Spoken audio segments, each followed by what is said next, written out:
नमस्कार दोस्तों, आप सभी का हमारे YouTube चैनल पर स्वागत है।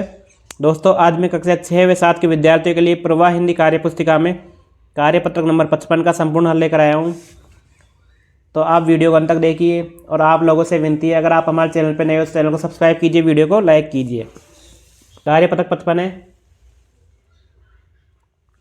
निम्नलिखित पद्यांश को पढ़कर दिए गए प्रश्न के उत्तर लिखिए।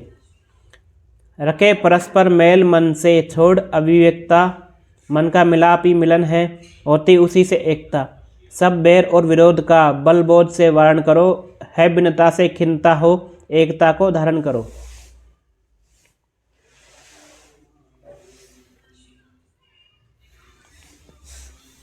मन का मेल मिलाप होता है परस्पर मेलजोल रखने से। वारण शब्द का अर्थ है, पूरे वाक्य में उत्तर दीजिए। वारण शब्द का अर्थ निवारण या प्रतिरोध होता है। देखो ये प्रश्न गलत है, ठीक है ना। एकता शब्द का बहुवचन, ठीक है।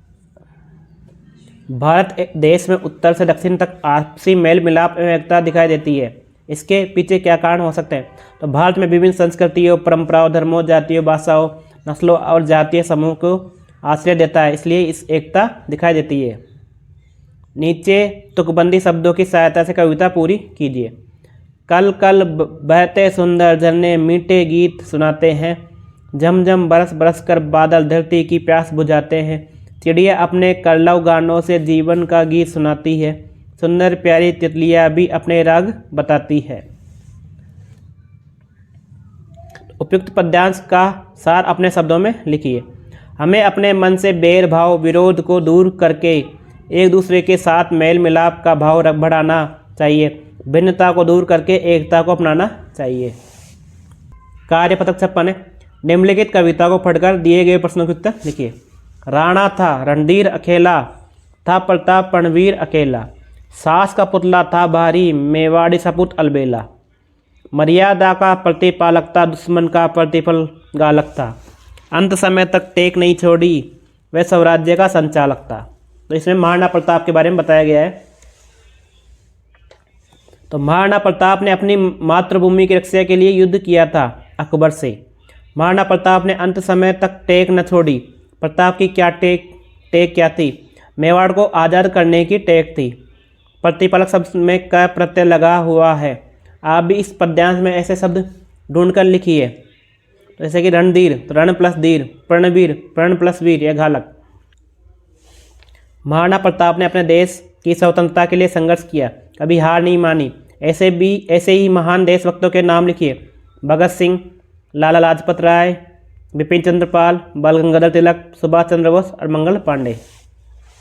पद्यांश में महाराणा प्रताप की कौन कौन सी विशेषताएं बताई गई है, उन्हें लिखिए। तो महाराणा प्रताप को रणधीर, प्रणवीर, सास का पुतला, मेवाड़ का सपूत, मर्यादा का प्रतिपालक और स्वराज्य का संचालक कहकर विशेषताएं बताई गई है। कार्यपत्रक 57 है। निम्नलिखित गद्यांश को पढ़कर दिए गए प्रश्नों के उत्तर लिखिए। युवा पीढ़ी ही देश की पूंजी है। जब बच्चे स्कूल में पढ़ने जाते हैं तो शिक्षक उनके आदर्श होते हैं। बच्चे उन्हें ही अपना हीरो मानते हैं, अपने गुरु की हर एक स्थिति को अपनी बनाना चाहते हैं, अपने जीवन में डालना चाहते हैं। यही अमिट छाप बच्चों के साथ जीवन भर रहती है।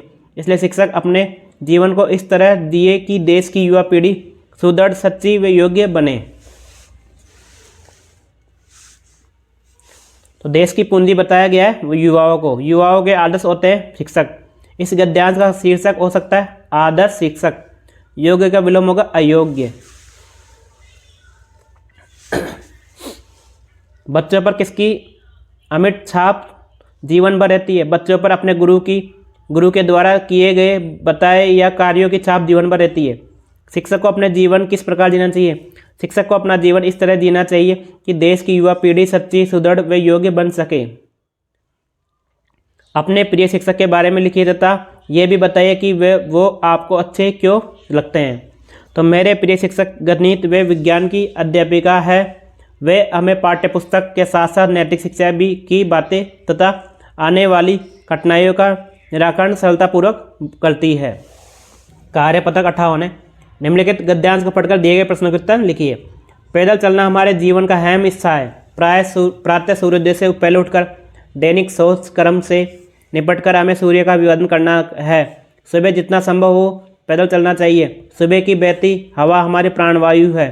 पक्षियों का चहचहाना, पेड़ पौधों की सुगंध हमें पूरा दिवस एक ऊर्जा से जीने की ताकत देती है। इस आदत को अपनाने से रोग हमसे दूर रहेंगे और शरीर हमारा निरोग रहेगा।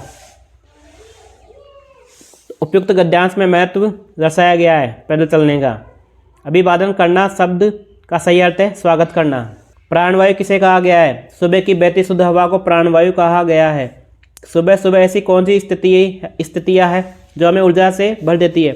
सुबह की बहती ताज़ी हवा, पक्षियों का चहचहाना, पेड़ पौधों की सुगंध हमें ऊर्जा से भर देती है। वह कौन सी आदत है जिससे अपनाने से हम निरोग रहेंगे?